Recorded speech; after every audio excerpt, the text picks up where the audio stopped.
Hey Wesley students, I'm so glad that you have decided to join us tonight for our how-to series. In just a minute, you're going to hear from Michelle Lyons and Sean Hackett, both HR professionals. These are people that have taught and teach people how to interview well. And so I sat down with them this week, had a great talk with them. They've got some great things that they want to share with you on how to interview for both a part-time job and for college, even younger students. This is so important for you to listen to because it won't be long before you find yourself face to face with somebody who wants to hire you or employ you or bring you into their school or university. So please pay attention, take some notes, be observant, and then follow the conversation guide at the end of tonight's message. And then at the very bottom, you'll see something to do, a task to do.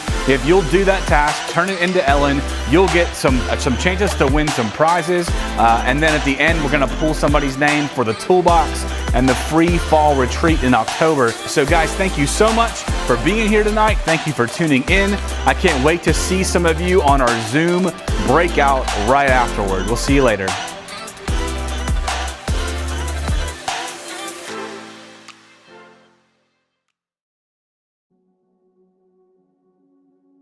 Thank you guys both for being here this morning, for being an installment of our how-to. I'd like to ask you both to introduce yourself and tell us a little bit about you and what you do for a living. So Michelle, would you go first? Certainly.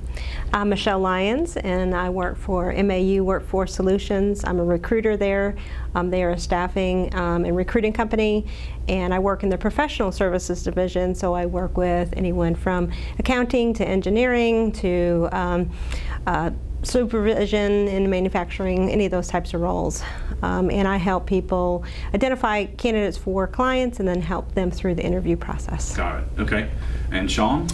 I'm Sean Hackett. I'm the Vice President of Staffing Services for Sizemore Incorporated. Much like Michelle and MAU, we do recruiting, onboarding, specializing in light industrial, security, and janitorial positions. Been in this industry for 20 years and oversee a staff of 19 recruiters and senior staffing specialists. Okay, so I always like to ask this question.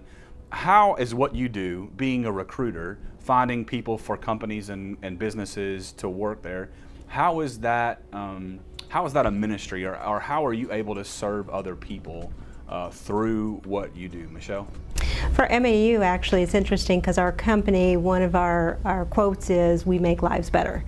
And that's very much in line with our Christian values, is trying to make lives better. And we can do that by helping people, first of all, get a job, which is part of their livelihood. Sometimes it's get a better job, and grow in their skills for interviewing. So, as well as sometimes you just need, in that process, someone who is there to hear you when you're learning and trying to find a position. Got it. 3 months ago, the economy was a lot different. Jobs were a lot different. We had a very small population of those that were really in need from an employment standpoint, and that has obviously dramatically changed here and reminds me of past years. But it is a helpfulness. It is an outreach on educating people where to go for jobs, how to dress, how to act, putting the best foot forward. There's always something very rewarding about that thank you note or letter that comes afterwards. It says, "Thank you for giving me this opportunity." Mm-hmm. And that's the biggest thing that I think the ministry in our work provides. Mm-hmm. We are trying to improve the communities in which we live and work in by offering opportunities for people to advance their lifestyles. Mm-hmm. Got it. That's great. All right, so we got together a little bit before today, and we talked about some of the things that maybe make the top of the list specific to teenagers and interviews. And I think there might be two types of interviews that teenagers ought to have on the radar. One is for employment, which is kind of your world, but then the other is college. A lot of colleges are doing interviews too. Mm-hmm. And so a lot of those skills, would you agree, are transferable? Absolutely. Absolutely. Yeah, right. Okay. Mm-hmm. So one of the things that we want to jump right into is social media, because we know that for many, not all, but for many teenagers, that is a really important part of their life. Can you talk a little bit about how social media plays a role in interviewing and job searching, and how employees look at things like social media? We all look, especially, and Michelle can relate a little bit more of this from some of the higher end jobs that she looks for. But we're searching beyond what is on a resume, what is on an application, because culture is such an important part of putting the right person in the right job, making sure that they are comfortable. So not only are we doing research on our customers and those environments in which we're placing people, we're looking beyond to that candidate's background. It's more than a drug screen, it's more than a criminal background check. And when you talk about social media, what are your posts about? What are they intended to be? Are you a loose cannon? Are you angry all the time? Are you posting political views and comments? Do you have a bullying attitude that can be portrayed? And so many kids these days don't look at that.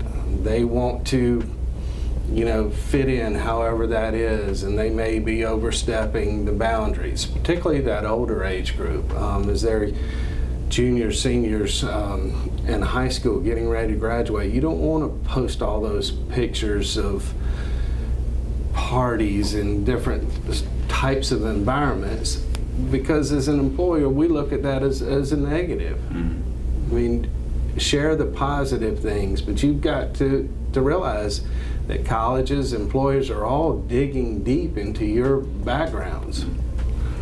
Yeah. Employers and colleges think of you as a reflection on them. So just as we were talking about here, is they want to see how are you going to fit, or how are you going to reflect on them as an organization. So that's part of why it's so important for them to take a look at beyond just that piece of paper, the resume and the interview, to see how you're behaving outside of that. The pictures you post, the way you look in those pictures, be careful of all your beach photos and your parties, and make sure that you're making that presentation that you would want people to see outside of just your friends. And remember that social media, what you put out there, stays out there in some digital format forever. It never goes away. It never goes away. I would think that it's not hard for you to think about a time where a person's social media platform negatively impacted their opportunity for a job. Can you think of course, no names, but can you think of a time or a scenario recently, maybe even when that came into play? Absolutely. We were in the process of hiring a young lady, and through that onboarding process, there were some red flags when we started looking at her social media accounts. There were the activities outside of normal work time, where it could be concerts, it could be ball games, but there was alcohol involved. There were, numerous parties. That was what was portrayed outside of a work environment. And because of that, we couldn't put her in the position that she probably would have been real good at. But there were some things where I didn't need to deal with absenteeism and things that she was doing late at night that might have interfered with her coming to work the next day. We had a situation where a young man had been in a prior job, and he was interviewing for this position through us, and he had been posting on there's different sites out there that people can put their comments or thoughts on different employers, and he had been posting on his current employer's website, and just the threads that you could see about the negativity that he was sharing about individuals within the company, very specifics about other people, peers that he was working with, and managers, and that type of negativity was something that the next employer was not interested in being a part of. So talk about, we just real briefly talked about resumes and about how we're looking beyond resumes as employers. But resumes are a big part of the job process, the job interviewing process. Can you speak to what is a resume, what makes a good resume, things to put on your resume? Can you speak a little bit to that? Certainly. So a resume is a short summary of the types of experiences that you have that a potential employer or a potential school or a potential scholarship committee is interested in seeing about you. So it gives them an idea of who you are and what you can do. So a resume serves multiple purposes, and students in high school should certainly be looking at and putting together a resume at this point, because you will use that throughout the rest of your life. So, you know, some of the key things on a resume to be aware of is grammar, full grammar, not your texting grammar, your full English class grammar that you were taught. Spelling is very important. We all are using spell checks these days, and we get a little bit complacent about spell check but spell check may find a word that's spelled correctly, but it's not the right word in that sentence. So you need to be aware of your spelling, looking it over. The other key thing is at this point for students is to start just keeping up with all the things that you've been doing. There are a lot of things that you've been involved in, whether you've had a job or not, whether it's with your family, with your community, through your church, through your neighborhood, that you've been learning great skills through your schools. You've been learning great transferable skills for jobs. So start keeping track of those types of things. Relating the story the other day, we had a young lady applying for a job, and she was a lifeguard during the summer. And she was able to list 10 different things of being a lifeguard that all pertain to the job that we were interviewing her for. You know, monitors children for this, you know, oversees the concession stands, reconciles the money taken from concession stands. All of these little things that you would not think as a lifeguard, you know, sitting in a chair, watching kids swim. And then she went further with some of the interaction that she held for parents. And it was really well crafted, came across great. And I said, I'm going to interview her for something else. If she can be that creative on this, let's take a look. She may have another opportunity. Mm-hmm. She really needed to be in marketing. Mm-hmm. When in interviews, every interview, they're going to look for two different things. They're going to look for technical skills and soft skills. And those soft skills, which, let me define that a little bit, are those things like your tenacity, your compassion, your ability to deal with uncertainty. Those soft skills are very important in interviewing, no matter what level, whether it's a first position or it's when you're 30, 40 years down in your career. So I think being able to transfer those soft skills, the things that you've learned through those different life experiences, into your resume at this age is very important. Yeah. Why is grammar such a big deal? Why is that huge? What we're looking at as employers is attention to detail. Uh-huh. Mm-hmm. And if your resume is filled with grammatical errors, typos, that kind of thing, that tells us that you're really not paying attention. In some cases, it goes to, do you really care? Mm-hmm. And so it's a balance there. Even the top earners in the world, you know, we still see an occasional typo. Mm-hmm. And you have to remember that everybody makes a mistake. But you can use other resources. You have friends, you have parents, you have trusted advisors, teachers who can spend 5 minutes and read your resume for you, and they can give you some pointers. They can help find those spelling and grammar errors, because it's so easy when you write it to not see your own errors. Mm-hmm. So don't forget that there's people out there that can help you, and 5 minutes is all it's going to take for them to find some of those for you.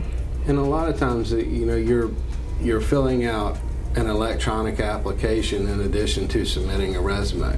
So your resume helps you with the memorization of everything that you're going to type in. Mm-hmm. We don't like to see blank open spaces where somebody did not answer a question.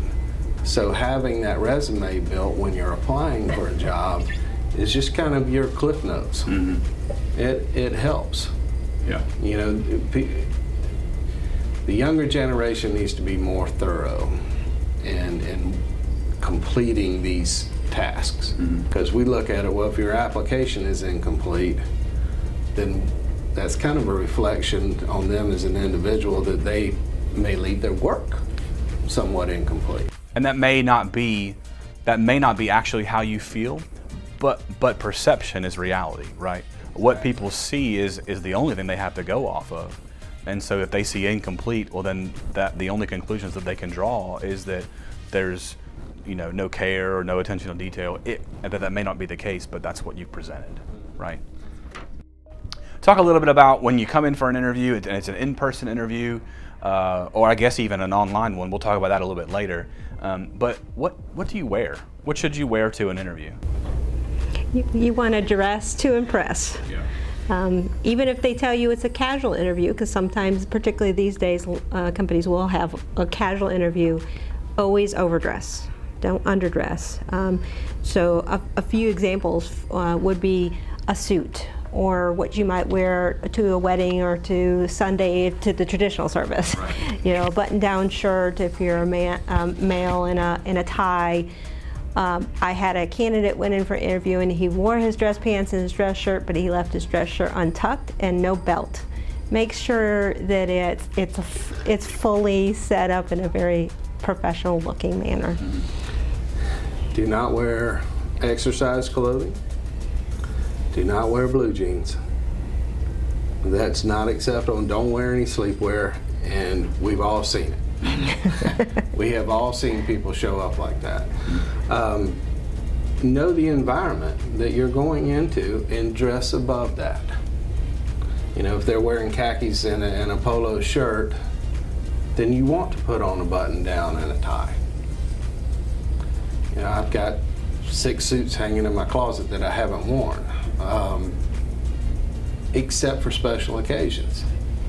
An interview is a special occasion. Mm-hmm. You need to look and act and play the part. Yeah. And for women, for ladies, not too much makeup. This is not a party. This is a business situation. So you want to put some makeup on, but don't go over. Not too much jewelry. Many of you will go for an interview at a restaurant. Practice tying your hair back, because they're going to look for somebody who's not going to have hair in the soup of the individual they're serving. Go down with the jewelry, because if you maybe go for a summer internship where you're going to be working in something more mechanical, hands-on, they're going to be conscious of things like safety, where you can't wear rings, you can't wear earrings, can't wear a necklace. So think about the situation, the job that you're going to, and try to align to that as well. What about college interviews? Is it the same thing, same type of thing, dressing to impress for a college interview? It is the same. Mm-hmm. They're complete similarities. They may tell you ahead of time that you don't have to wear a suit or a dress or anything like that, but you still want to be very conservative and dress up. I think there's something too, when you look good, you feel good too. And I think when you look good, your posture changes, your speech might change, your interaction will change. And so I think there's a little bit to that as well. And it does demonstrate again to the person that's interviewing that you care, that you spent the time up front Absolutely. To ensure that you are prepared, that you are ready, that you look the part for the position. So in an interview, I think that there are some typical questions that candidates get asked. No matter where you're interviewing or what you're interviewing for, there's always kind of these buzzword questions. What are some of the things that you know of or that you've heard or used in interviews that you might want to share with everybody watching? I always ask, it's a pretty standard question, why did you apply for this job? And if I get told, well, I need a job, that's not a good answer. Very often you're gonna hear something similar to this as, tell me about yourself. And it's a very open-ended question, and they're not going to want you to just read your resume to them at that point, because they already have that in place. They want you to really tell them a little bit about yourself. Try to keep an answer in that 2 to 3 minute You don't want to spend 15 minutes as well telling them your life story. Yeah. But be prepared for that type of a question. What is not on this piece of paper? What sets you apart? Mm-hmm. Yeah. Yep. Any other questions that you can think of that might make the list? One that I hear very often come up is what I consider a positive and a negative question, and they're usually done together. And they'll ask you, what are your strengths and what are your weaknesses? So again, these go back to those soft skills. This is a chance to tell them about the things that you do well. And then it's always scary to answer the question, what are your weaknesses? But be prepared for that. And what I tell people is that anytime you have a negative bent question, like what are your weaknesses, it's a chance to turn things positive. So you might share, for instance, I type slowly. That may be your weakness. I type slowly. The question then that you want to be able to answer beyond that is, what are you doing to either improve that or to work around that? You may be able to then tell them that I've been practicing. I use a video game solution where I have to touch the right letters just to help improve my typing. You might then tell them that you found a solution where you can talk to your computer and it types the words for you. Yeah. But it shows that you recognize you have an area that you're not as strong as you want to be, and you're working to improve that. Got it. I brought this along for demonstration purposes. It's a folder. This one's a fairly nice folder, but I recommend that if you go to interview, again, whether it's a college interview, a job interview, or a scholarship interview, that you bring a folder. In it, you should have your resume, but I also suggest you write down questions ahead of time, and it can be from your research about the company, things you're curious about. It could just be the questions about, if I get this position, when do I start? What are the working hours? If it's a scholarship, it may be just how long before we hear? Can you tell me about prior scholarship recipients? But you'll want to have some questions to be able to answer that question at the end. It's very important to show your interest. And does more, it shows that you care, right? It shows that you care enough to come prepared. The worst thing that you can have happen is be disengaged. Mm-hmm. And if things have gone well to that point and you get down and I don't know, or no, I don't have anything, no's a negative word. Why would it be important to take some time before you show up to an interview to research a company? What advantages might that give you in an interview? There are a number of advantages. You don't want to go in, and I have this trouble with my own children. I don't know. I don't want to apply that. Why? I don't know. They can't tell me anything about the why not. So if you don't know anything about the company, you're already at a disadvantage. Well, and interviewing is a two-way street. They're looking to learn about you, and it is actually fairly common for them to ask you, what do you know about our company? Or what do you know about our school? So that's one reason why you want to be prepared, because of that question. But the other direction is you're making a decision. Do you want to work for this company? Do you want to go to this school? So you need to really do some research and understand, what are you questioning? What is something you're concerned about? What are things that you want to make sure are good opportunities for you? Is there going to be an opportunity for advancement? Are they going to have, is that school going to have the resources to for your education that you're looking for? Whatever it might be, you want to learn from them just as much as they want to learn from you. Got it. And then the last thing that I've thought about is especially over the last 2 to 3 months, we have moved from a lot of in-person engagement and activity, including interviews, now to digital and virtual. So can you speak to what that means for people who are looking for a job? What are some things now that they might need to consider, as a lot more hinges on what they're able to do in an interview virtually? Number one, make sure their technology works, so that they can try it first, so there's no glitches. But they've got to treat it the same way. You dress the same, you have to put yourself in a controlled environment for those conversations. You don't want people walking behind you. You don't want noise in the hallway. You don't want some poster behind you on the wall. Make sure it's appropriate. Find the simplest background that you can get in the quietest environment. Dress accordingly. Make sure your technology works. Michelle, you had shared a story that you want to share at this time? Yes, certainly. This was actually for an entry-level position, so a new college grad in Arizona talking to a company in South Carolina.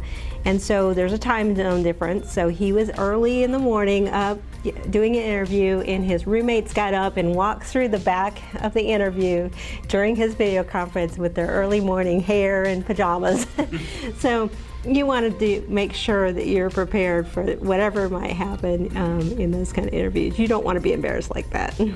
Okay, so last question that I have, is there any one thing or piece of advice or something that we haven't covered today that if you had a teenager right here, what would you tell them about interviewing? The more you do, the better you get. Don't give up.